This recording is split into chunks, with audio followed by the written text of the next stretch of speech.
CERTV presenta Rendición de Cuentas.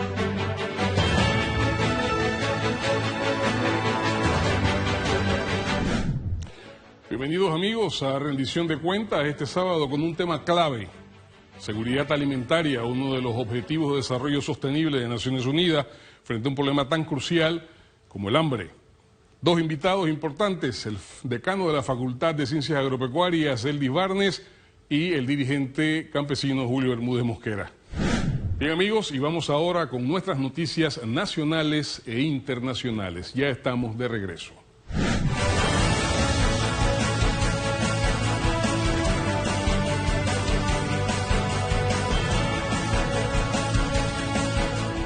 El vicepresidente de la República, José Gabriel Carrizo, expresó ante la versión número 77 del periodo de sesiones de la Asamblea General de las Naciones Unidas que el presidente Cortizo Cohen, con valentía y voluntad política, ha decidido enfrentar la situación del precio desmedido de los medicamentos y su falta de acceso. Vemos con preocupación que millones de personas no pueden acceder a las medicinas. La situación se ha convertido en un acto mercantil y mezquino. Los oligopolios obtienen ganancias desmesuradas por las medicinas que distribuyen y venden, tanto a los estados como a los particulares. Un sistema así, que avergüenza a la humanidad, no puede continuar. Compete a todos y tiene que ser examinado y atendido en sus implicaciones globales. Que el acceso a las medicinas se ha valorado como un derecho humano y no como una mercancía cara y de lujo. Sostuvo que comparte el criterio que para superar la crisis sanitaria global debemos propiciar soluciones creativas. Compartir un mayor grado de solidaridad e incentivar la ciencia como una aliada fundamental ante los desafíos que tiene por delante la humanidad. Las transformaciones que se requieren precisan de las herramientas del conocimiento, la investigación y la educación, sobre todo en las naciones con altos niveles de pobreza. En cuanto al crecimiento económico, destacó que Panamá mantiene una lucha continua para que los pilares sean de un país justo, así como en los temas de democracia e independencia de la justicia. Somos un país con un crecimiento robusto, sí, pero con una inequidad inadmisible. Ante esta realidad, estamos en una lucha tenaz y sin descanso. El propósito de nuestra gestión es sentar los pilares de un país más justo, consolidar la democracia y fortalecer la independencia de la justicia. Por primera vez en la historia de nuestro país, la mayoría de los magistrados de la Corte Suprema de Justicia son mujeres y ninguno de sus integrantes tiene relación alguna, vínculo ni subordinación con el presidente de la República. En cuanto a la educación y tecnología, explicó que nuestro país ha desplegado creatividad e innovación y han sido reconocidos por organismos internacionales. Igualmente se refirió a la iniciativa tomada por el gobierno del presidente Cortizo para el Pacto del Bicentenario, cerrando brechas, con el fin de tener un país con bienestar común, próspero, seguro y en paz. Concebido como el punto de encuentro de la sociedad panameña para delinear el país que se quiere proyectar hacia el futuro, 186.182 propuestas fueron presentadas con entera libertad como posibles soluciones a problemas sentidos por la población. Por su parte, el ministro de Vivienda, Rogelio Paredes, señaló que la participación del vicepresidente Carrizo ante la ONU busca crear un interés global de los diferentes temas, donde también expresó la situación migratoria y ecológicos. Este foro mundial permite que Panamá ponga en perspectiva aquellos temas donde hemos trabajado y hemos logrado importantes logros que podríamos compartir con aquellos otros países del universo que también han enfrentado los mismos problemas que hemos enfrentado nosotros y cada uno con recetas diferentes y en algunos casos compartidas. El estadio Rod Carew, el mítico, básicamente el templo del béisbol nacional, que tuvo su reapertura. Este escenario servirá para testificar lo que va a ser a partir del 30 de septiembre el clasificatorio, donde Panamá, esperemos, clasifique. Buscan 2 cupos, estará junto al equipo de Brasil, Nicaragua, Nueva Zelanda, Argentina y Pakistán. Desde este lugar les voy a contar lo que pasó, la visita del presidente de la República, el acto que se dio previo a todo el recorrido y lo que muestra este remodelado estadio. Transcurrido 38 meses de mi administración y 30 meses de pandemia, me complace acompañarlos hoy en este acto de reapertura del Estadio Nacional Rod Carew, luego de la reconstrucción y remodelación de sus instalaciones. Hoy, con el mejoramiento integral de sus instalaciones, nuestro estadio está en condiciones óptimas para acoger a finales de este mismo mes el torneo clasificatorio del Clásico Mundial del Béisbol del 2023. Esto significa que entre el 30 de septiembre y el 5 de octubre próximo, Panamá estará nuevamente en el mapa del turismo deportivo, con este evento de talla internacional, organizado por la World Baseball Classic, con participación de la Major League Baseball, la Federación Panameña de Béisbol y PAN Deportes. Reanudaremos las actividades deportivas en este Coliseo del Béisbol Nacional que lleva el nombre de uno de nuestros más grandes peloteros. Queda pendiente para una segunda fase de construcción que será posterior al torneo clasificatorio, el cambio del techado del estadio y el área de estacionamiento, que también forman parte de estas obras contratadas. A partir de este lunes 19 de septiembre, las autoridades médicas dieron instrucciones para que se permita la visita a un familiar por paciente en las salas de hospitalización. Se reanudan las visitas de manera controlada para evitar que en esa euforia de entrar a ver un paciente estemos llevando algún tipo de enfermedad. Pero no hay cosa más saludable que el paciente sienta que su familia está pendiente. Eso da tranquilidad y ayuda muchísimo a la recuperación de los pacientes. Requisitos que se deben cumplir al momento de visitar a un paciente. La visita no podrá exceder 1 hora. El familiar debe cumplir con las medidas de bioseguridad. Uso obligatorio de mascarilla, lavado de manos previo al ingreso a la sala. Se exceptúan de las visitas los pacientes en las salas COVID-19 y los pacientes en salas con medidas de precauciones especiales, cuya visita se evaluará de acuerdo a la condición y seguridad del paciente.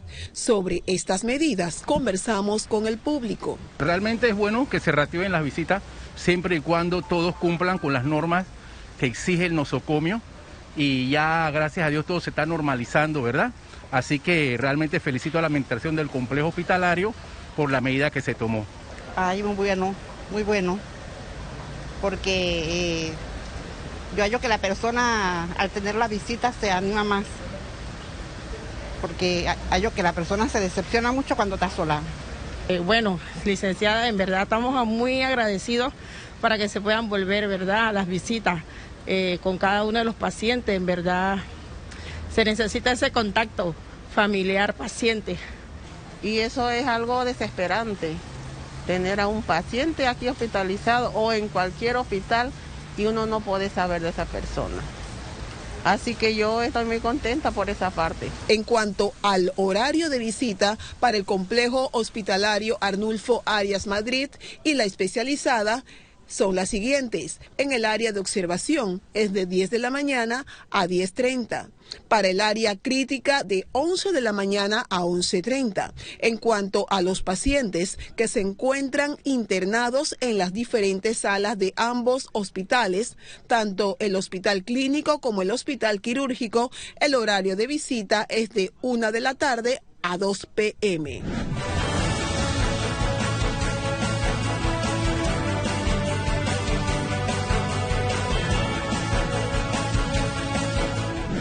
La ONU concluye que se han cometido crímenes de guerra en Ucrania desde el inicio de la invasión rusa. Un grupo de expertos de Naciones Unidas lleva investigando el estado de los derechos humanos en el país invadido desde mayo. Tras meses de trabajo, Eric Mouse, presidente de la Comisión de Investigación de la ONU para Ucrania, ha confirmado que se han cometido este tipo de crímenes en el país. En base a las pruebas reunidas por la Comisión, esta ha llegado a la conclusión de que se han cometido crímenes de guerra en Ucrania. Nos ha sorprendido el gran número de ejecuciones en las zonas que hemos visitado. La Comisión está investigando actualmente esas muertes en 16 ciudades y asentamientos. Hemos recibido denuncias creíbles de muchos más casos de ejecuciones que estamos documentando más a fondo. Recientemente, el grupo de expertos encontró cuerpos con signos de tortura y ejecución en fosas comunes cerca de la ciudad de Izium. Ante tal situación, la delegación ucraniana ante el Consejo de Derechos Humanos de Naciones Unidas ha pedido la creación de un tribunal especial que pueda juzgar la invasión rusa en su país para que no haya, dice, impunidad para los perpetradores. Ucrania asegura que impartirá justicia a todos los implicados en el que califican de pseudo-referéndum y que caigan en manos de las autoridades ucranianas. Tanto Ucrania como la ONU condenan la celebración de esta presunta consulta popular en el territorio del Donbass sobre su adhesión a Rusia. Aunque Moscú ya ha declarado que cuando la decisión tras este proceso sea sí, la anexión de los territorios será rápida, Denis Pushilin, el líder de la autoproclamada República Popular de Donetsk, ha querido dar ejemplo acudiendo a las urnas y ha comparado este proceso con el referéndum ilegal de 2014 en Crimea. Hoy se está haciendo historia. Participan todos los habitantes del Donbass que han sobrevivido valientemente a todas estas pruebas durante los últimos 8 años. La gente no solo no se desanimó por la elección hecha en 2014, sino todo lo contrario. Vladimir Saldo, el gobernador designado por Moscú en la región ucraniana de Jersón, también ha votado este viernes. El Kremlin ha explicado que durante los primeros 4 días los ciudadanos pueden votar en sus domicilios y en lugares especialmente habilitados para ello, y que solo para el último día de votación serán abiertos los colegios electorales habituales. Todos nosotros estamos trabajando para aumentar el apoyo a Ucrania en todo el mundo, dijo el diputado ucraniano Oleksandr Kornienko. Esta es la mejor respuesta que podemos tener, además de la labor que están llevando a cabo nuestras tropas en el campo de batalla cada día y cada minuto. Esta es la mejor respuesta a estas elecciones manipuladas y a las amenazas de Rusia. El Kremlin también impuso un referéndum de adhesión en la región de Crimea en 2014, el cual fue considerado ilegal por Occidente y Ucrania y justificó la incorporación del territorio a la Federación Rusa. Al igual que entonces, una vez que estas regiones sean reconocidas como parte de Rusia, estas pasarán a estar protegidas del mismo modo que los otros territorios rusos. Fiona impactó en Bermudas la madrugada del viernes. El huracán llegó a territorio británico con ráfagas de viento de 160 kilómetros por hora y se debilitó al bordear la isla, por lo que el Centro Nacional de Huracanes lo rebajó de categoría 4 a 3 en la escala Saffir-Simpson. Más de 7,000 personas fueron afectadas por cortes de energía durante la noche. Las escuelas permanecían cerradas y el tráfico de autobuses y ferries fue suspendido desde la noche del jueves. El gobierno anunció la apertura de un centro de alojamiento de emergencia y pidió a la población permanecer en sus casas hasta recibir indicaciones. Esta mañana, muy fácil para mí. Mucho viento afuera. Tuvimos daños menores en las instalaciones, pero nada grave. Una puerta corrediza volada, una ventana volada hacia adentro y afuera, eso es todo. El territorio, situado a 1,000 kilómetros de Estados Unidos, es uno de los lugares más aislados del mundo, lo que hace casi imposible cualquier evacuación en caso de emergencia. En preparación para la llegada del huracán, los habitantes almacenaron alimentos, velas y llenaron depósitos de agua. Muchos de los barcos amarrados en los clubes fueron sacados del agua esta semana y los muebles de exterior, tanto en casas como en restaurantes, fueron puestos a cubierto. Al ser bermudeños, crecimos preparándonos para los huracanes, y esto es parte de nuestras vidas. Es algo a lo que estamos muy acostumbrados. Prepararnos es algo que nosotros incluso enseñamos a nuestros hijos. Fiona cobró la vida de 4 personas en Puerto Rico a principios de esta semana. Una más en el departamento francés de ultramar de Guadalupe y 2 en República Dominicana. Pronto regresamos con Rendición de Cuentas.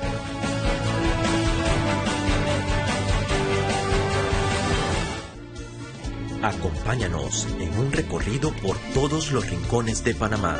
Enorgullécete de nuestra riqueza cultural y sé testigo de las expresiones artísticas de cada región. Con Travesías, el concierto, celebrando los 56 años de carrera artística de Ormelis Cortés y el 4º aniversario de Folklore Dance Studio, con las actuaciones especiales de Odette Cortés, José Miguel Castro, La Chichi de Papa, Chacatín, Calito de Sedas, Luceli Ibarra, Carlos Vallarino y Nidia Velázquez. Domingo 2 de octubre, 6 de la tarde, Teatro Balboa. Entrada general en 15 balboas a través de Ticket Plus.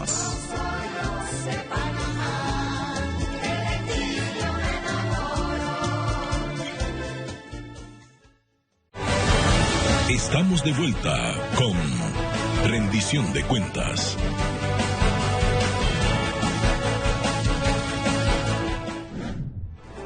Garantizar la seguridad alimentaria de los panameños es la piedra angular del Ministerio de Desarrollo Agropecuario. Durante los últimos 3 años se han implementado una serie de programas enfocados en apoyar al productor e incentivar la producción.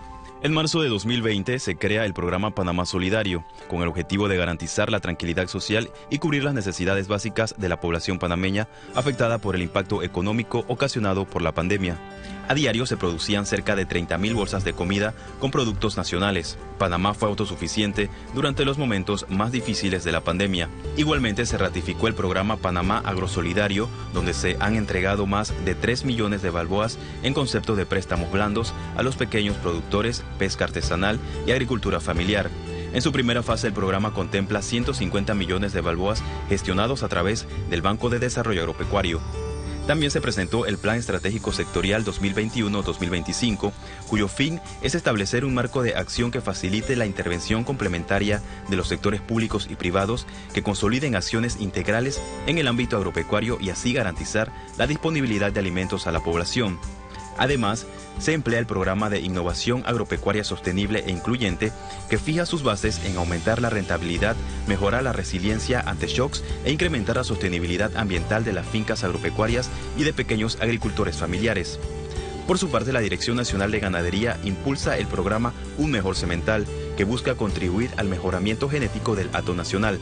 Más de 1.680 familias han sido apoyadas con semillas de hortalizas, arroz, maíz, frijoles, ñame, yuca y camote, abono, insecticidas y fungicidas orgánicos y herramientas básicas, además de asistencia técnica y acompañamiento para el establecimiento de sus parcelas, todo como parte del programa Agrovida, impulsado para contribuir a la seguridad alimentaria de las familias rurales e indígenas más vulnerables afectadas por la pandemia y que están ubicadas en los corregimientos priorizados por el Plan Colmena. Bien, saludos amigos, bienvenidos a Rendición de Cuentas y tal cual anunciáramos, vamos a abordar en esta ocasión un tema que es de preocupación mundial. Se trata de la seguridad alimentaria, una herramienta que Naciones Unidas ha planteado como uno de los objetivos, una herramienta para el cumplimiento de los objetivos de desarrollo sostenible, considerando pues la situación de hambre que hay en el planeta. Para esta ocasión pues tenemos varios invitados, nos honran con su presencia aquí don Julio Bermúdez Mosquera, veterano dirigente de los asentamientos campesinos y nuestro fraternal amigo, el decano de la Facultad de Ciencias Agropecuarias de la Universidad de Panamá, Eldis Barnes. Bienvenidos a Rendición de Cuentas, gracias por estar con nosotros y vamos a entrar en materia. En primera instancia, Eldis, yo quisiera saber un poco cómo la Facultad de Ciencias Agropecuarias desarrolla este tema y cómo se van involucrando nuestros estudiantes en el tema de la seguridad alimentaria. Sí, gracias, Julio. Primero que todo, saludos a tu audiencia y a don Julio, por supuesto. Mira, el tema de la seguridad alimentaria, hay que reconocerlo, estaba un tanto descuidado, para ser sincero. Teníamos el problema de que la concepción de desarrollo económico que han tenido gobiernos anteriores no apuntaban en esa dirección. Y mucha gente incluso pregonaba que era mejor traer los alimentos de afuera y nosotros dedicarnos a lo que según muchas teorías nos ha dado éxito, que es el servicio y el comercio. Ahí están las dos tesis enfrentadas. Ahí están las dos tesis enfrentadas. En verdad ni siquiera son tesis enfrentadas, porque nosotros creemos que no hay contradicción en que el desarrollo del sector agropecuario afecte de ningún modo a los otros sectores. Yo creo que todo lo contrario. Podemos potenciar el sector agropecuario sin afectar las importaciones. Sin afectar el canal de Panamá, ni el centro bancario, ni nada. Yo creo que todo lo contrario. Entonces, evidentemente en esas circunstancias, las carreras como la nuestra estaban siendo un poco miradas marginadas. Es decir, porque las estadísticas indicaban que en el sector rural no se estaba quedando la gente. La juventud estaba migrando. Es más, las estadísticas indican que el promedio de edad de los productores agrícolas nacionales anda cerca de los 50 años. ¿Eso qué significa? Y igualmente indica que entonces que los jóvenes de 24 años o menos no se quedan en el sector agropecuario trabajando. Y en ese decenio 2009-2019 entiendo que muchos agricultores abandonaron. Totalmente. Bueno, esa es otra herramienta que se utilizó para ir diezmando las condiciones en el sector agropecuario. Porque se empezó a diezmar la producción agropecuaria partiendo del rubro más importante que es el arroz, a partir de que empezaron también las turbulencias de traer arroz de fuera cuando los productores nuestros estaban cosechando o estaban próximos a la cosecha. Y la caída fue estrepitosa en términos de tareas en que se disminuyó. Casi 25.000 hectáreas menos en cuestión de 6-7 años. O sea, nosotros quedamos entonces supeditados al arroz extranjero. Exactamente. Y eso realmente ningún país puede caminar en la dirección correcta si depende de alimentar a su gente, de traer alimentos de fuera. Y cuando hay crisis como la que luego se dio con la pandemia, entonces uno se da cuenta que si tú no tuvieses una infraestructura básica para producir alimentos nacionales, probablemente nos morimos no solo por la pandemia, sino también de hambre. De hambre. O sea, pero hay un problema ahí que de repente alguna gente no logra captar en toda su profundidad.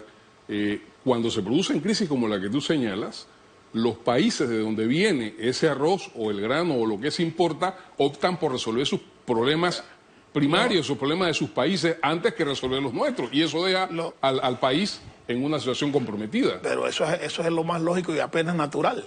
Que si hay una crisis, yo primero tengo que garantizarme a los míos. Y evidentemente si la producción la genero yo, imagínate tú que nosotros dependiésemos de los guyanenses para, como efectivamente se trae arroz de Guyana o de Vietnam. En una circunstancia en la que sea una crisis como esta, esos señores no se van a acordar de nosotros. Van a resolver sus problemas internos, lo cual es apenas lógico. Eso es lo que nos debe dar la idea a los panameños, de que nosotros tenemos que fortalecer nuestro sector agropecuario.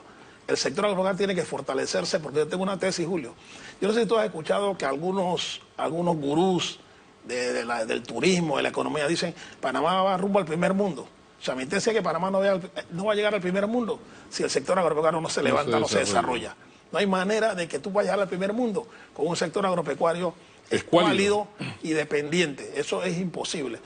Es más, yo le decía a los muchachos, por lo menos a mis estudiantes, les digo, bueno, vamos a revisar la historia de los países que se han desarrollado, para que usted vea qué trabajo se ha hecho en el sector agropecuario. El desarrollo de la economía primaria. La economía primaria, la que da condiciones para que entonces tu gente tenga las capacidades de ir entonces a impulsar el desarrollo de otros sectores. Vamos a profundizar en eso un poquito más adelante. Hace algunos días he leído un artículo de 1952 donde el entonces presidente José Antonio Ramón Cantera acuñaba la frase de produzca lo que consumimos.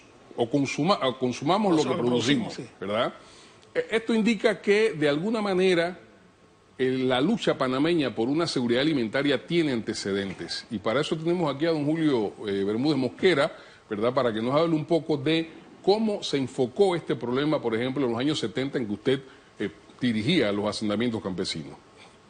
Bueno, gracias por la entrevista, claro. Ustedes saben que los asentamientos surgieron como un proyecto impulsado por el general Torrijos. Así nacen los asentamientos. Y efectivamente nacimos para producir. Pero producir en esa primera etapa, la producción que nos enfocamos fue producir arroz y ganado. Creo que es la única vez que Panamá ha exportado arroz, fue con la producción de los asentamientos campesinos. Se exportó. No se ha vuelto a exportar más arroz, al contrario, estamos trayendo arroz de afuera. Y ese aporte, ese apoyo que nos dio el general Torrijos fue muy significativo, porque eso evitó que hubiese en Panamá una guerra, porque ya los campesinos no aguantaban más la situación que enfrentaban, muchos de los cuales vivían en las orillas de la cerca, de los terratenientes. Así que creo que el proyecto de Torrijos de organizar a los campesinos, aportarles tierra, organización, y también, tengo que decirlo hoy aquí, que durante el mandato de Torrijos fue que se logró crear el BDA y el IMA.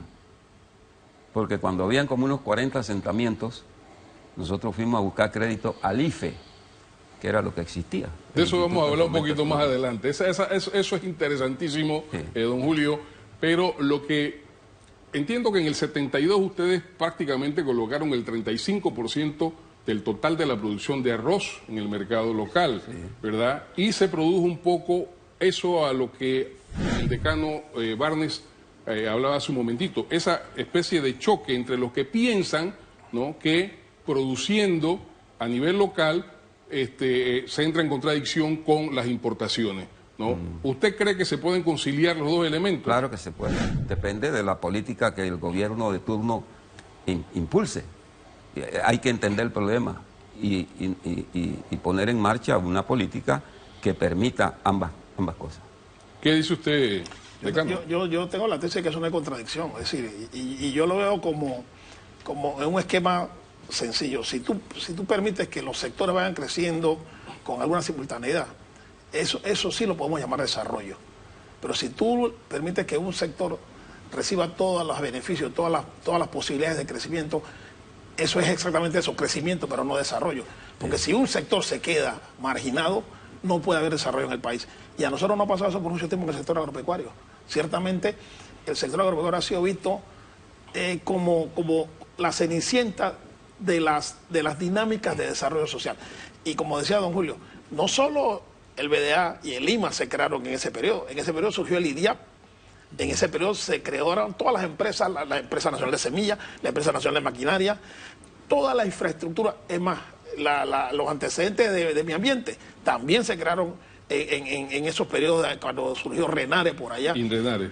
Renare primero, después fue Renare y finalmente ANAM y después el Ministerio. De modo que en ese periodo es que tú te das cuenta que los dirigentes políticos tenían algunas luces al respecto de cómo tenían que había un proyecto país. Había un proyecto de país. Eso después de la muerte de Torrijos y sobre todo después de la invasión, tenemos que decirlo, eso se vino a pique, hermanos. Se vino a pique. El proyecto de desarrollo del país desapareció. Y yo tengo la impresión de que muchos de los hijos políticos de Torrijos contribuyeron a eso. Porque también hay que decirlo, porque no solo fue el sector de oligarquía, de nacional, no, la gente que estaba también en el proyecto de desarrollo con Torrijos se olvidó de cuáles eran las directrices que se habían dado y optaron por otras fórmulas. Yo creo que, y digo, yendo en ese mismo hilo, creo que no ha sido sino hasta en el periodo del presidente Cortizo, ¿verdad?, que el sector agropecuario como que ha tomado un aire. Bueno, como yo soy en este sentido imparcial, yo tengo que reconocerlo, yo se lo vengo diciendo a la gente. En lo particular nosotros, por ejemplo, que fuimos víctimas de casi una expropiación de las tierras de Tocumen para la ampliación del aeropuerto, porque el desarrollo se ve aquí desde el aspecto del desarrollo del sector servicio. Sector servicio. O sea, el aeropuerto había que ampliarlo. El sector agropecuario, con la única facultad de ciencia agropecuaria que tenía, había que quitarle entonces la parcela, pero nadie le dio otra para que siguiera su desarrollo. Hasta ahora, después de 3 gobiernos, nosotros hemos logrado que el gabinete en pleno nos permita a nosotros volver a comprar una finca en Panamá Este para contribuir al desarrollo de esos sectores, que son potencialmente tan importantes como las provincias centrales o como Chiriquí en materia de producción. Chepo y Darién están realmente impulsando con mucha seriedad la producción de arroz y la producción ganadera, pero eso hay que hacerlo con tecnología y, como tú decías hace un rato, sostenidamente, sustentablemente, y para eso requiere ciencia, para eso requiere formación profesional, para eso requiere profesionales que conozcan el medio, porque esa es una de las ventajas de ser ingeniero agrónomo graduado en tu país, que tú tienes que conocer los suelos, la ecología, el medio ambiente de tu país para poder hacer la tarea. Pero también un poco lo que decía don Julio, no hace falta un gobierno que implemente las políticas que le den paso a esto, ¿verdad? Nosotros aspiramos a que el PADS que se está trabajando ahora mismo sea el eslabón que le faltaba al sistema para impulsar el desarrollo del sector agropecuario, la política agroalimentaria de Estado, que está trabajando casualmente el ministro Valderrama con el ministro consejero Salcedo y un grupo de profesionales panameños que viene visualizando la posibilidad de darle, como dice, una especie de cobertura al sector para que tenga posibilidades no de gobierno a gobierno, sino en el tiempo, en unos 20, 25 años, que la gente se meta estratégicamente, que la gente trabaje en el sector para un desarrollo sin temor a que te van a cambiar las reglas del juego, como a veces parecía que ocurría en el país. Estamos conversando sobre seguridad alimentaria, uno de los objetivos de desarrollo sostenible promovido por las Naciones Unidas, aquí con ilustres invitados, don Julio Bermúdez Mosquera, el decano de la Facultad de Ciencias Agropecuarias de la Universidad de Panamá, don Elvis Barnes. Vamos a un corte y pronto regresamos. Pronto regresamos con Rendición de Cuentas.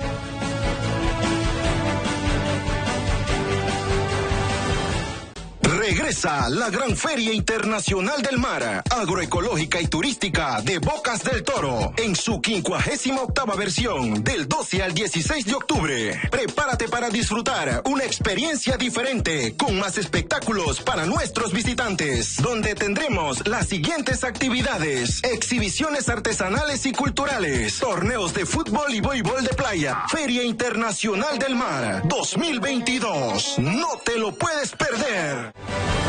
Estamos de vuelta con Rendición de Cuentas.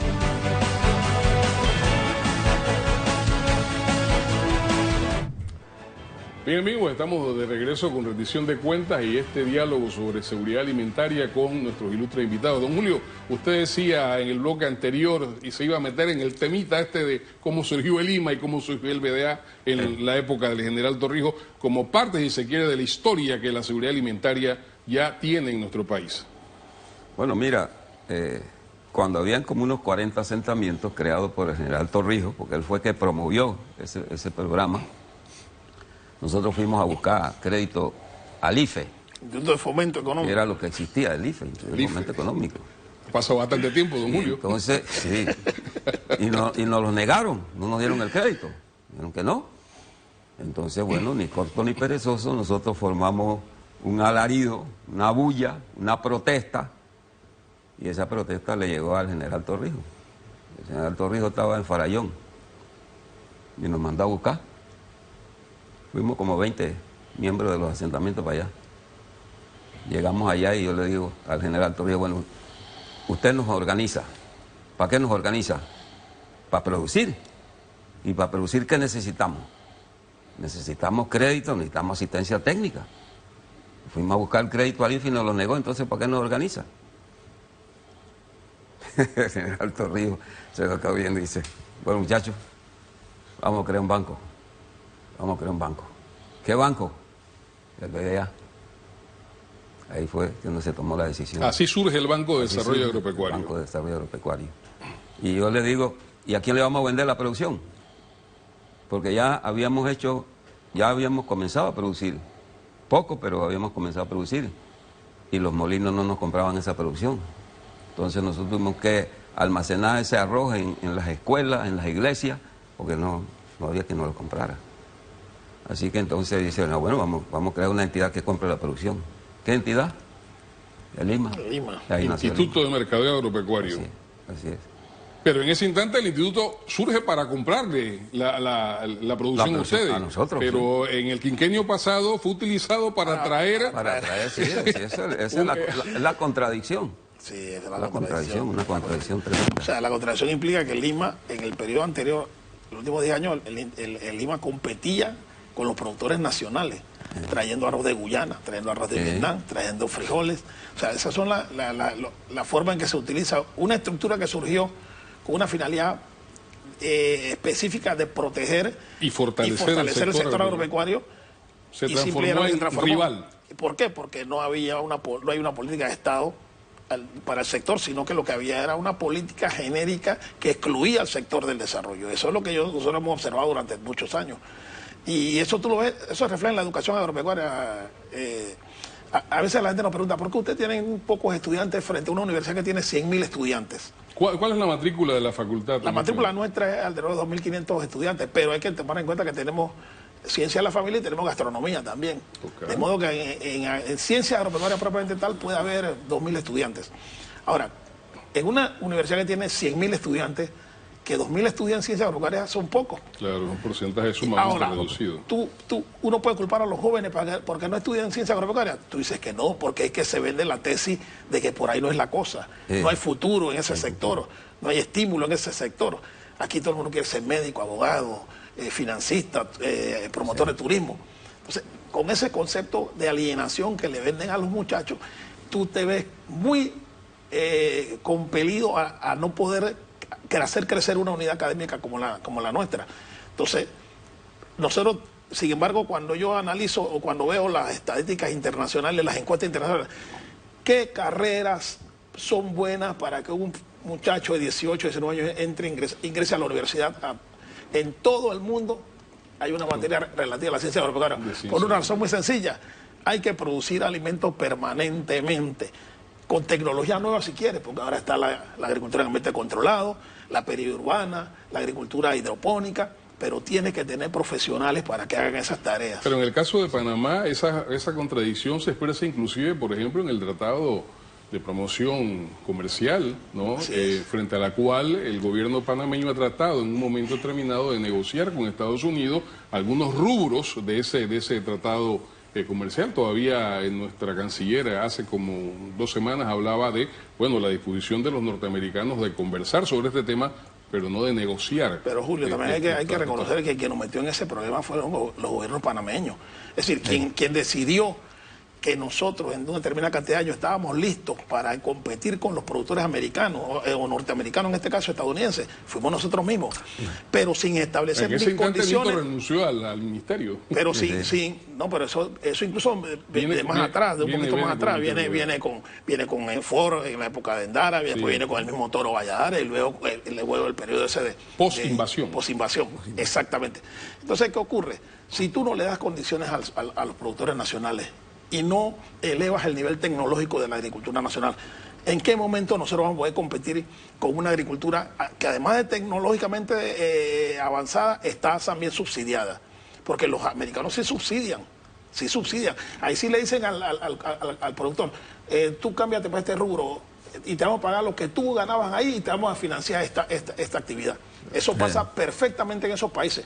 A nosotros nos viene la tesis de que no hay que subsidiar a los sectores productivos. Pero si tú no subsidias los sectores productivos, ni le das tecnología, ni le das condiciones mínimas, no vas a poder competir. Y ahora nosotros entramos en 2 años más, prontito. En el 26. En el 26. Sí, a renegociar. A implementar, a tirar los aranceles a cero. Que entre todo el mundo con sus productos, desde allá todos esos productores. ¿Y cómo afecta eso al productor local? Lo tumba. Lo tumba de una vez. Seguramente nosotros perderíamos el incremento que hemos tenido hasta ahora. Nosotros hemos incrementado como 25.000 hectáreas ahora de arroz. Si nosotros no hacemos algo al respecto, esas 25.000 hectáreas se desaparecen. Pero aquí hay un problema, decano, don Julio, y es que cada 5 años, cada vez que cambian los gobiernos, también cambian las políticas, ¿verdad? Y no sé, tengo la percepción de que el riesgo que nosotros correríamos en el 2024 es que estas políticas que se han implementado con el presidente Cortizo corran el riesgo de ser afectadas si triunfa, si se quieren, otras alternativas políticas que privilegian fundamentalmente la tesis de los servicios. ¿Cómo lo ve usted, don Julio? Bueno, ese es el problema. Eso nos pasó a nosotros. Cuando vino la invasión, se sabe, vino el gobierno del señor Endara, arremetió contra nosotros. Incluso en ese momento nosotros no solamente producíamos arroz, también criamos ganado, teníamos 20.000 cabezas de ganado, porque el general Torrijos nos envió ganado a los asentamientos, no regalado, sino a crédito, ¿no? Y llegamos a tener 20.000 cabezas de ganado. Cuando vino el gobierno de Endara, oye, querían llevarse el ganado de los asentamientos, iban con camiones a buscarlo. Nosotros tuvimos que vestirnos de guerra y dar instrucciones a los compañeros de que no se dejaran llevar el ganado. Y a partir de ese gobierno, la situación de los asentamientos fue crítica, inclusive después de que Endara vino otro gobierno y ese gobierno tampoco nos ayudó. Entonces después vino el siguiente gobierno, nosotros en ese momento ya nos habíamos convencido y estábamos seguros de que teníamos que asegurar la tierra, porque el general Torrijos nos dio tierra, no era vendida, era usufructo. Y nosotros decidimos que había que comprar la tierra. Entonces, a partir de ese momento fue una batalla difícil que se vino a resolver, porque mira, con el gobierno de Mireya Moscoso, por ejemplo, tuvimos 5 años discutiendo el precio de la tierra y nos querían vender la hectárea a $3.500 y nosotros no aceptamos. La hectárea a $3.500. 5 años. Entonces, ¿cómo se resolvió? Cuando vino el gobierno de Martín Torrijos y nombró de ministro del MIDA al hoy presidente de la República, Laurentino Cortizo Coño. Recuerdo que apenas llegó Cortizo allí, que ya teníamos una excelente relación con él cuando él fue diputado y fui presidente de la Asamblea.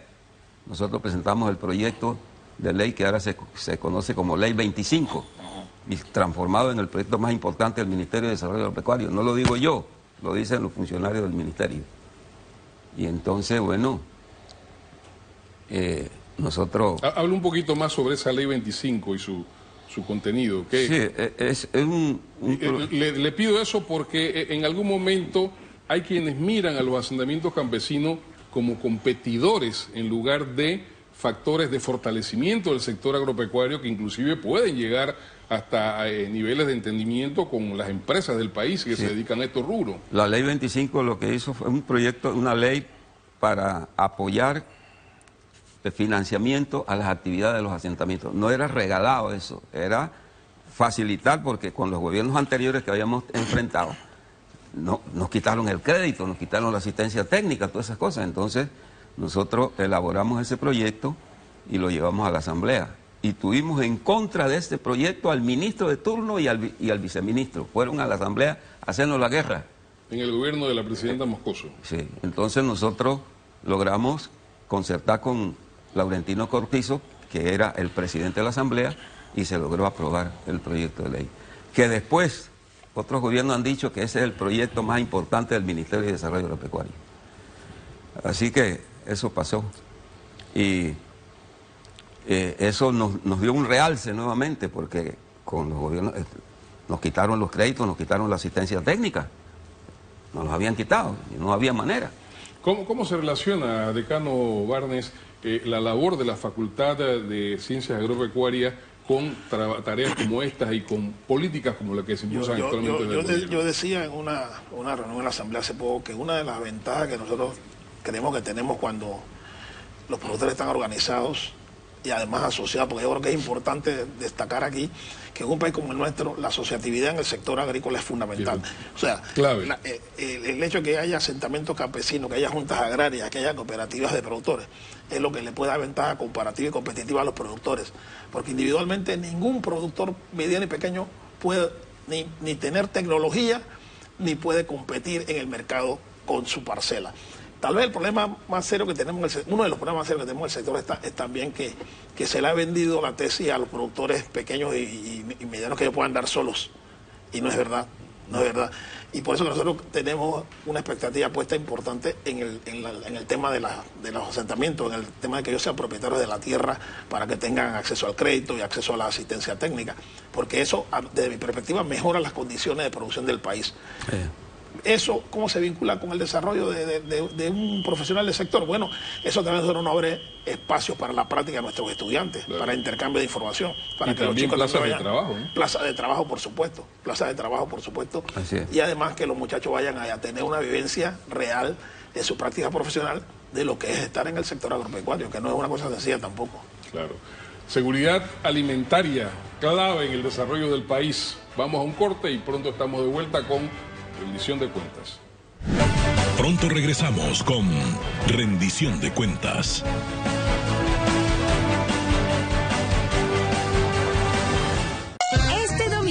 Raíces se traslada hasta Guararé para llevarte todo sobre el Festival de la Mejorana en su 70ª edición de la Fiesta Nacional y Tradicional de nuestro folclor. Acompaña a nuestros presentadores y vive una tarde diferente. Raíces, este domingo a las 3 p.m. Todos somos Panamá. SER TV. Estamos de vuelta con rendición de cuentas.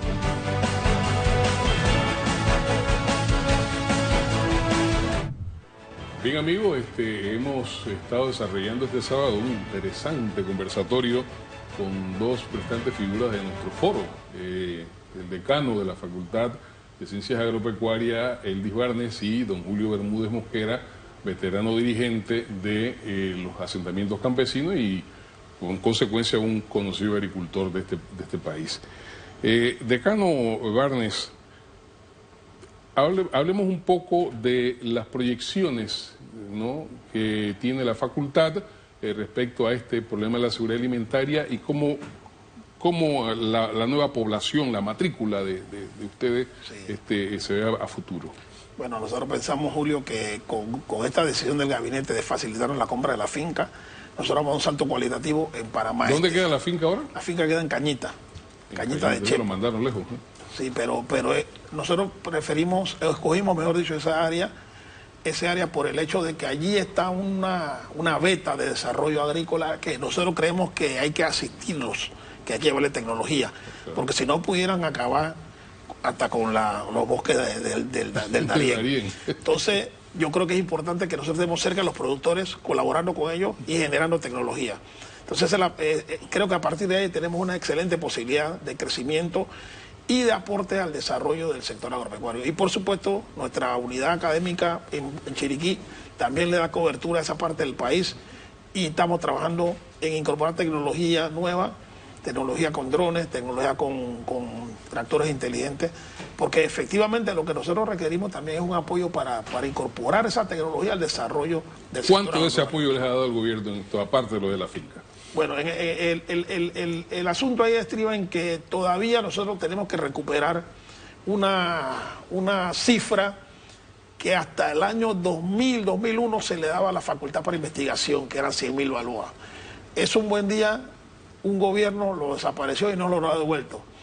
Entonces, la investigación, como decía en estos días el doctor Ortega, la investigación cuesta, generar conocimiento tiene un costo. Claro. Y nosotros no debemos estar en posición de generar conocimiento propio, que lo podemos hacer.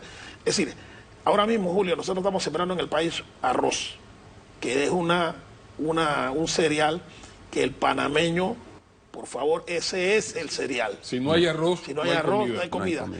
Y esa semilla que se está utilizando en el 72% de la superficie sembrada se generó en la facultad. Esa es la FCA 616 FLA.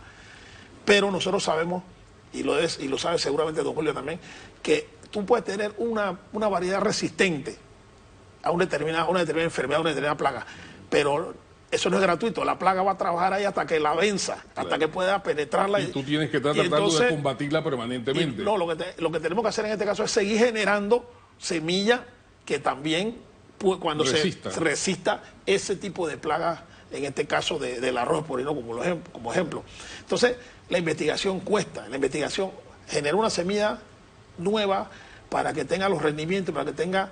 Porque esto también es cultural, Julio. Una semilla, claro, no es que tú vas a sacar una semilla que resista, tú tienes que sacar una semilla que le guste al panameño. Semilla de grano largo, que el arroz crezca, que esté suelto. Es decir, esas son características que la madre en la casa, porque este arroz no crece. Exactamente. Entonces, tú tienes que trabajar para darle la semilla que culturalmente al panameño le gusta. Por eso nosotros comemos maíz amarillo y no maíz blanco como la mayoría de los centroamericanos. O sea, es un problema cultural. Sí. Y tú no le puedes traer a la gente maíz blanco porque te lo comerá un día, pero ya el otro no. Pero sin embargo, la tortilla changa tiene que ser con maíz amarillo. Entonces, ese es el trabajo que tienen que hacer los investigadores acá.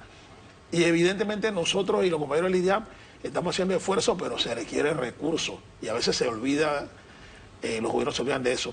Nosotros hemos tenido una buena comunicación con el ministro Valderrama. El presidente, en una visita que nos hizo hace como 6 meses, nos prometió el apoyo para la compra de una procesadora de semillas, una secadora, que para nosotros es fundamental, porque nosotros todavía dependemos del almacenamiento de nuestro arroz en almacenaje privado, y eso es costoso. Entonces la facultad requiere eso. Nosotros estamos trabajando con la idea fundamental de incrementar la calidad del profesional que egrese de la ciencia agropecuaria, porque eso se le necesita. Hay una subsede en Chiriquí todavía, ¿no? Sí, en verdad la sede principal de nosotros es en Chiriquí. Allá tenemos una finca de 950 hectáreas, tenemos una estructura relativamente buena. Estamos trabajando para la construcción de un dormitorio que también lo va a financiar el gobierno. Es un compromiso también que el presidente adquirió. Ya se adjudicó esa construcción. El contrato está en Contraloría esperando el refrendo del señor Contralor. El contrato de la compra de la finca también está en Contraloría esperando el refrendo del Contralor. Así que por este medio le avisamos al Contralor que estamos esperando. Contralor, que hace falta refrendo de esos 2 compromisos. De modo que nosotros creemos que sí hay mucha posibilidad para el sector, y si la política agroalimentaria de Estado, que está trabajando en la Asamblea con el apoyo del gobierno también, yo creo que si ella sale fortalecida con el apoyo de todos los sectores, nosotros vamos a tener una agricultura creciendo por los próximos 20, 25 años.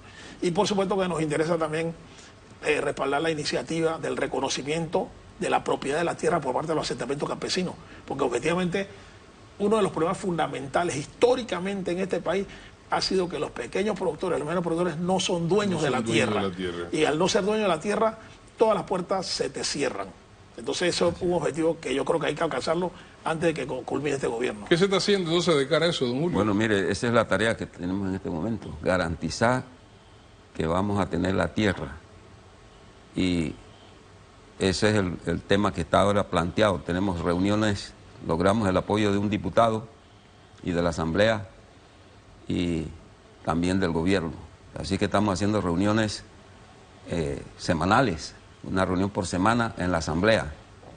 Y ahí va el ministro del MIDA, va a Nati. A Nati que antes. A eso iba, Reforma Agraria desapareció, ahora está Nati. ¿Cómo se suma Nati a estos esfuerzos? ¿Cómo lo están viendo? Ahí hemos sentado a la gente, aunque no es el director. El director va a estar en la próxima reunión, espero que esté allí.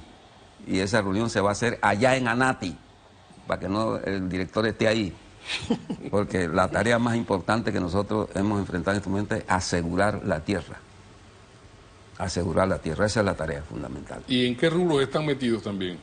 Bueno, seguimos con arroz, pero también producimos otros rubros, maíz, y seguimos con la ganadería. Yo entiendo que ustedes también habían, digamos, evolucionado, aparte de la CONAC como tal, hacia una asociación de pequeños y medianos productores.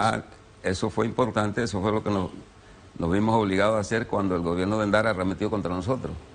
Entonces nosotros logramos llegar a un acuerdo con cooperativas, asociaciones, organizaciones de mujeres rurales y grupos de producción indígena de todas las comarcas, y creamos APEMEP, la Asociación de Pequeños y Medianos Productores.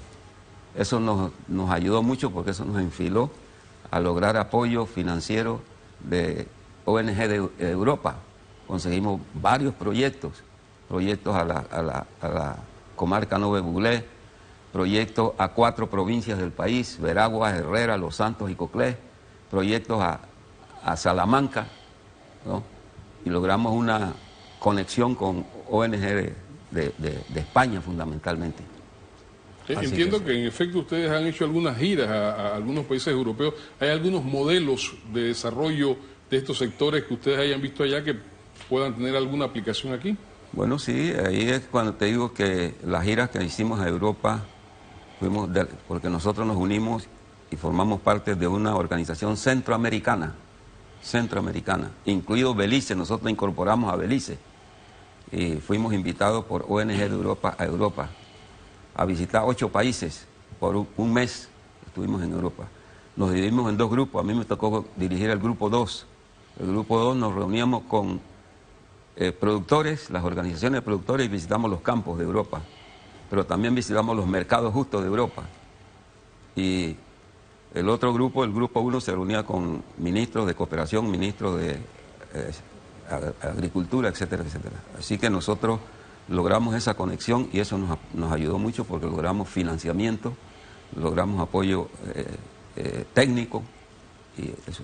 En resumen, podríamos decir para ambos que en este quinquenio se han abierto algunas avenidas y algunas perspectivas para el sector agropecuario, contrario a lo que había pasado antes. Bueno, con relación a mí, sin ninguna duda, nosotros, desde que nosotros perdimos fundamentalmente la finca de Tocumen, que era nuestra estación experimental, hubo que pasar a casi 12 años para que nosotros pudiéramos tener un gobierno que atendiera ese clamor.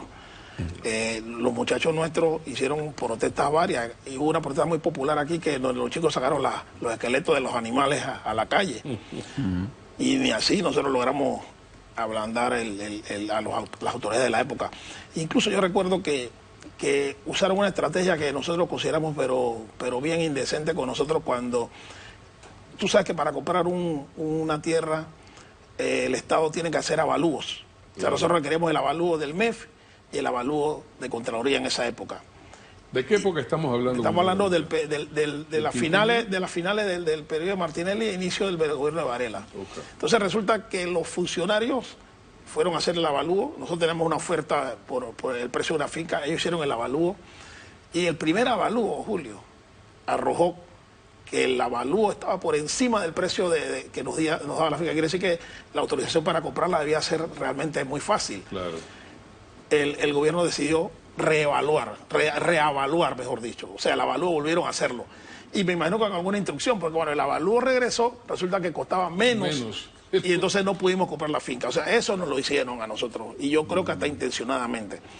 Finalmente tuve que esperar hasta este periodo para que el gobierno actual, y sinceramente tengo que agradecerle al Consejo de Gabinete, porque nosotros fuimos allá y unánimemente nosotros recibimos el apoyo para la autorización, porque incluso teníamos un dinero que era producto de la supuesta... O sea, en este periodo el Consejo de Gabinete abrió puertas para ustedes. Sí. Nosotros, el rector Eduardo Flores, el compañero Álvaro José, el presidente de la Asociación de Profesores, y el profesor Adolfo Quintero, de Planificación, nos fuimos invitados, se nos escuchó y ahí mismo se votó la aprobación para que nos autorizaran la compra directa. Porque esa es otra, Julio, usted sabe. Nosotros queríamos comprar una finca agrícola, una finca que tuviera condiciones para el desarrollo de actividades agropecuarias. Y nosotros tuvimos ofertas de todo tipo en la época. Había gente que nos quería vender un piso como este. Y casi que mucha gente con ganas de comprarlo, porque lo que pretendía era un negociado. Y nosotros nos negamos a eso porque suelos con nivel freático alto, que no percolaba el agua, no era lo que nosotros queríamos. Tuvimos que pasar por todas esas vicisitudes. Finalmente ahora nos autorizaron la compra de una excelente finca, una finca agropecuaria y forestal, una finca que tiene posibilidades de desarrollar todas las tareas que nosotros nos dedicamos allí en la facultad. Y eso yo tengo que agradecerle al actual gobierno, al Consejo de Gabinete. Y estoy esperando, reitero, que el amigo Gerardo Solís refrende el contrato, porque ya el contrato está firmado por los dueños de la propiedad y por el rector de la universidad, o sea que está esperando la firma, el refrendo del señor Contralor. Perfecto. Bueno, fíjate, nosotros en la parte nuestra, por parte nuestra, estamos en la batalla por recuperar y garantizar, asegurar la tierra. Y para asegurar la tierra estamos batallando para que se nos cobre el precio que Nito Cortizo nos había dado cuando fue ministro. Porque nos quiere ahora, la Nati nos quiere cobrar 300 y pico dólares por hectárea. Y nosotros dijimos, no, ñagare, no. 6 dólares la hectárea, ese fue el precio que a nosotros se nos dio. Y no se titularon todas las fincas por la actitud que tomó el gobierno que creó a Nati. Entonces estamos en esa batalla y creemos que la vamos a ganar. De seguro que la vamos a ganar. Seguro que porque el presidente Nito nos va a apoyar. Bueno, amigos televidentes, hemos tenido en esta jornada a dos restantes figuras de nuestro foro, al decano de la Facultad de Ciencias Agropecuarias, Eldis Barnes, y a don Julio Bermúdez Mosquera, veterano dirigente. Inclusive queremos aprovechar aquí, don Julio, para felicitarlo por su reciente condecoración, ¿no? Sí, muchas felicidades, claro. Gracias. El presidente Cortizo le ha condecorado con la orden Omar Torrijos. Si quieren añadir algo al final, toda la tribuna para ustedes. Bueno, lo primero que me gustaría decir, Julio, agradecerte la oportunidad. Este es un programa que se ve con mucha regularidad en los medios nacionales. Y efectivamente nosotros nos requerimos ventanas de esta naturaleza para promover las actividades del sector agropecuario. El sector agropecuario, por razones que yo no pretendo cuestionar, y que son hasta obvias, siempre parece el hijo de la peor madre, pero no es así, hay muchas posibilidades. Nosotros invitamos a los estudiantes, sobre todo a los muchachos del interior del país, que se preparen en estas disciplinas para que puedan contribuir al desarrollo de sus comunidades. Hay un gran potencial en el sector agropecuario nuestro. Mucha gente no lo ve, pero nosotros sí lo tenemos bien observado, bien estudiado. Hay una posibilidad importante de que el desarrollo que se merece el país emerja por el sector agropecuario, claro, y abarque perfectamente los otros sectores y contribuya a hacer crecer este país como se merece. Claro. ¿Con Julio? Bueno, yo pienso que este es el momento oportuno para asegurar de que vamos a batallar duro y vamos a lograr que los asentamientos se recuperen, que la Asociación de Pequeños y Medianos Productores avance para garantizar la producción del país. En eso estamos seguros. Queridos amigos, 4,5 millones de habitantes en este territorio tenemos la posibilidad de producir lo que comemos. No solo la posibilidad, sino también el derecho. Eso no entra en contradicción con quienes quieran traer cosas de afuera, las importaciones, etcétera, etcétera. Pero hay que tener claro una cosa, si nosotros ponemos nuestra comida en manos de las importaciones, de repente, como decía, el que se viste con lo ajeno se queda desnudo en la calle. Así que gracias por haber estado con nosotros en el día de hoy y bueno, estamos de regreso. Bien amigos, esperamos que esta programación de hoy haya sido de vuestro completo agrado, que se haya incorporado información verdaderamente interesante sobre las perspectivas de nuestro país en materia de seguridad alimentaria. Ha sido todo por hoy. Nos vemos el próximo sábado. Saludos. CERTV presentó Rendición de Cuentas.